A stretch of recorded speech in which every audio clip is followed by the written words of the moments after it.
Okay, so today we're going to be talking about solving exponentials and logarithms, just basic ones, okay? We've been spending the last couple of days on expanding and condensing, so let's look more at the actual solutions, like solving for x, okay? So let's look at this first one. We have an exponential e to the power of 4 minus 3x equals 6, okay?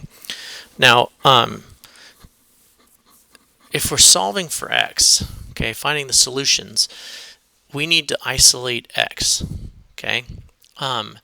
There's only basically one way to get x out of an exponent, okay? It's either to use a logarithm and use the log property, or create the same base on both sides and use the one-to-one property, okay? So for on this one, since we have e on one side, the base is e, and the other side is 6, we can't get the same bases. That won't happen. But what we can do is we can actually, in algebra, we learn that you can do anything you want to either side as long as you do it to both sides, the entire side. Okay, so what I'm going to do here is I'm actually going to take the natural log of both sides. Okay, now there's a reason I use the natural log, because here my base is e. Okay, now there's two ways to do this at this point.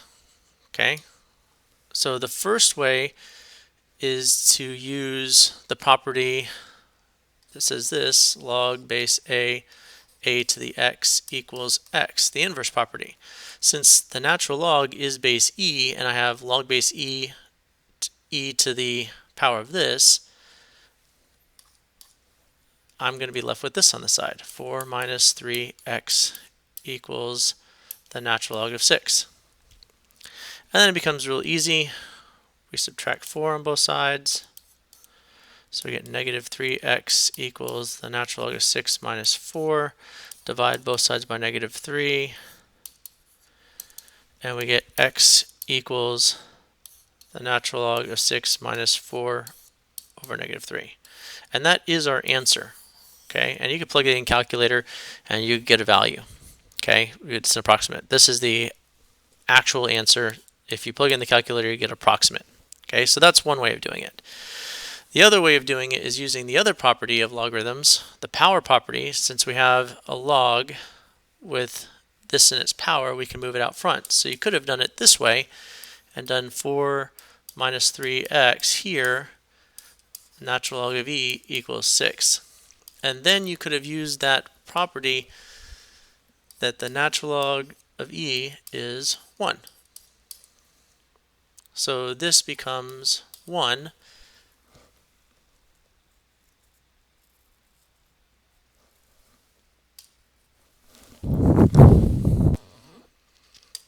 And then, oh, I forgot the natural log here.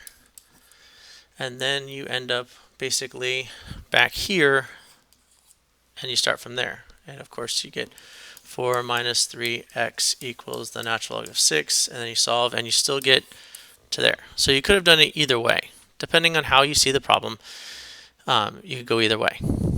Okay. Now, on the second example, you have ln x equals 6. Okay.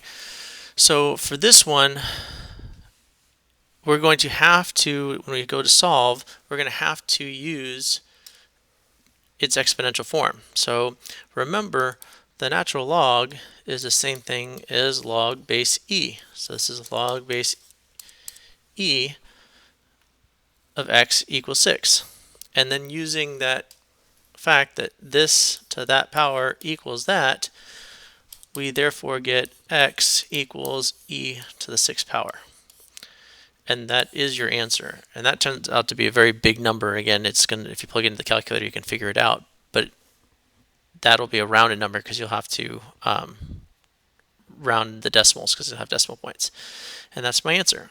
Okay. So these are two methods that are really simple.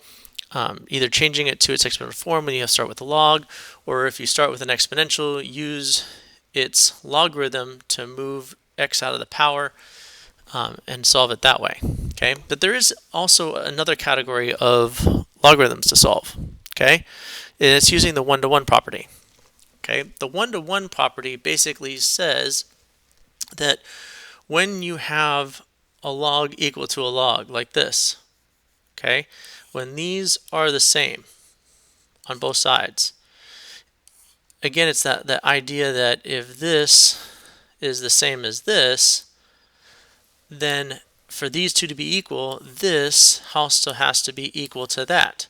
So using the one-to-one property, you can say, oh, x squared plus 3 has to equal 52 because they are one-to-one. This has to equal this. And again, if this part, the log of 3 equals the log of base 3, the inside has to be equal for this statement to be true. And it becomes really simple.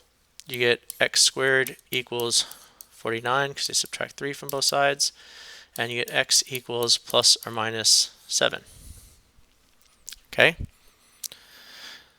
Now, if you had done it the other way like we just did it using the log properties, you would have had to raise both of these to the power of 3 like this.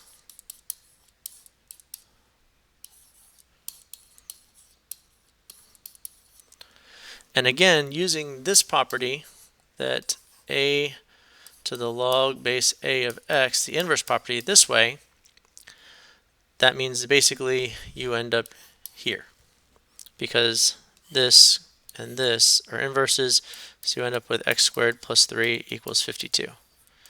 Okay? So basically, if you have the same bases on both sides like that, you can use the one-to-one property to actually drop your logarithms altogether and just solve what's inside. Now, this is similar. This is an exponential, okay? And we're going to use the one-to-one property, but we have some work to do first, okay? Because the only way we can use the one-to-one property is if these two numbers have the same base. Well, let's look at 36, because 36 is interesting, because 36 is 6 squared.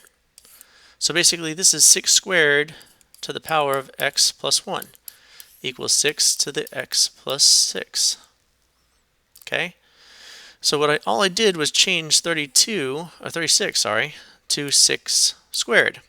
And now I have 6 to the power of 2 to a power. And when you have a power to a power, you multiply them. So basically I have this, 6 to the power of 2 times x plus 1 equals 6 to the power of x plus 6. And now I can use that one-to-one property. The one-to-one property says if this base and this base match, then being a one-to-one ratio, that means that 2x plus 1 has to be equal to x plus 6. So basically we just drop our bases. Again, technically we're supposed to do this, do the log base 6 and the log base 6, and we still get the same thing because log base 6 and this, they're inverses, and it leaves us with this and this, but we still end up in the same place. So it's easier just thinking of getting the same bases, dropping the base, using the one-to-one property, and then solving for x. So this problem all of a sudden becomes really, really simple. So we get 2x plus 2 equals x plus 6. Subtract 2, subtract 2, subtract x, and we get x equals 4. And just to double check, you could plug it in and see if you get the same answer. Okay? That's it. That's all there is to these basic log properties.